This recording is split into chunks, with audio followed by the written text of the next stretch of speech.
Salesman म्हणून काम करणाऱ्या इस्माने चोरले करोडो रुपयांचे दागिने। ठाणे येथील राजवंत ज्वेलर्स येथे सेल्समन म्हणून कामाला असणारा इस्माने येथील मालकाचा विश्वास संपादन करून थोडं करून 1,05,00,000 रुपयांचे सोने लंपास केले।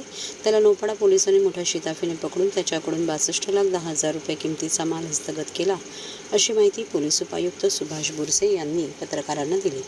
फिर्यादी सुरेश पारसमल जैन यांच्या राजवंत ज्वेलर्स येथे सेल्समन म्हणून कामाला असलेल्या राहुल जयंतीलाल मेहता यांनी नोव्हेंबर 2023 ते 9 मार्च 2024 पर्यंतच्या कालावधीत मालकाचा विश्वासघात करून त्याच्या ताब्यात विक्रीसाठी दिलेल्या सोन्याच्या दागिन्यांपैकी 38 छोटे मोठे सोन्याचे हार, सोन्याचे 24 जोडी कर्णफुले, 3 सोन्याच्या चैन, 5 सोन्याचे बाजूबंद असे एकूण 1,05,00,000 किमतीचे सोन्याचे दागिने घेऊन फरार झाला। तो कामावर यायचा बंद झाल्यानंतर त्याच्या ताब्यात दिलेल्या मालाचा हिशोब केल्यानंतर त्यात बरेच सोने कमी असल्याचे मालकाच्या लक्षात आले। त्यानंतर त्यांनी नौपाडा पोलीस स्टेशनमध्ये तक्रार दाखल केली। त्याप्रमाणे 508 प्रमाणे गुन्हा दाखल करण्यात आला। या गुन्ह्याचं गांभीर्य बघून अप्पर पोलीस आयुक्त विनायक देशमुख, पोलीस उपायुक्त सुभाष बुरसे, सहाय्यक पोलीस आयुक्त प्रिया ढाकणे, वरिष्ठ पोलीस निरीक्षक अभय महाजन, पोलीस निरीक्षक गुन्हे कुंभार यांच्या मार्गदर्शनाखाली तपास अधिकारी API मंगेश भांगे व त्यांच्या पथकाने आरोपीचा शोध सुरू केला।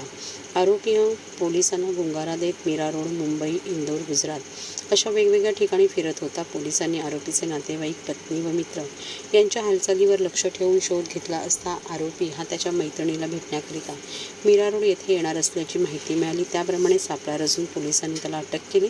त्याने गुन्हा कबूल केला। राजवंत ज्वेलर्स येथे कामाला असताना त्या दुकानातून सोन्याचे दागिने चोरून ओळखीच्या ज्वेलर्स यांना विकून आलेल्या पैशातून मोजमजा केल्याचे त्याने सांगितले।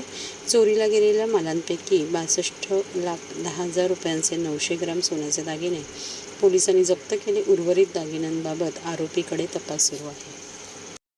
ठाण्याचे राजवंत ज्वेलर यांच्या दुकानामधून त्यांचा विश्वासू नोकर होता, त्यांनी जवळजवळ 1600 ग्रॅम सोनंचा अपहार केला होता। तो त्यांच्या लक्षात आल्यानंतर त्यांनी नौपाडा पोलीस स्टेशनमध्ये त्याबाबत तक्रार दिली। तपासामध्ये आम्ही आरोपीला ताब्यात घेतलं। तो मूळचा राजस्थानचा आहे, पण गेले काही वर्षापासून नौपाड्यात राहत आहे आणि त्याच्याकडनं 900 ग्रॅमचं सोनं आम्ही रिकवर केलेलं आहे आत्तापर्यंत। त्याची PC 30 तारखेपर्यंत आहे आणि तपास अजून सुरू आहे। चोरी त्याच्याकडे स्टॉक पूर्ण असायचा। स्टॉक असतो म्हणजे तो स्टॉक त्यांच्या तिजोरीत ठेवावा लागतो दररोज संध्याकाळी गेल्यानंतर, आणि तो चेक करून दुसऱ्या दिवशी मालकाला ओके आहे का हा रिपोर्ट द्यावा लागतो। हा रिपोर्ट कमी जरी असला तरी ओके म्हणूनच देत होता आणि मालकाचा त्याच्यावर विश्वास होता, त्यामुळे त्यांनी तो स्वतःहून कधी चेक केला नव्हता स्टॉक। पण ज्या दिवशी 8 तारखेला तो कामावर आला नाही, दुसऱ्या सेल्समनला त्याचा चार्ज दिला होता, गिराईक होतं त्यावेळेस त्यांनी ज्यावेळेस स्टॉक बघितला त्यावेळेस त्याला तो कमी आढळला आणि त्यांनी मग मालकाला सांगितलं की हा स्टॉक कमी आहे। त्यानंतर त्यांनी पूर्ण शॉपचा आढावा घेतल्यावर तेवढ्या प्रमाणावर सोनं गेल्याचं त्यांच्या लक्षात आलं। कारण नोव्हेंबर 23 पासून तो चोरी करत होता।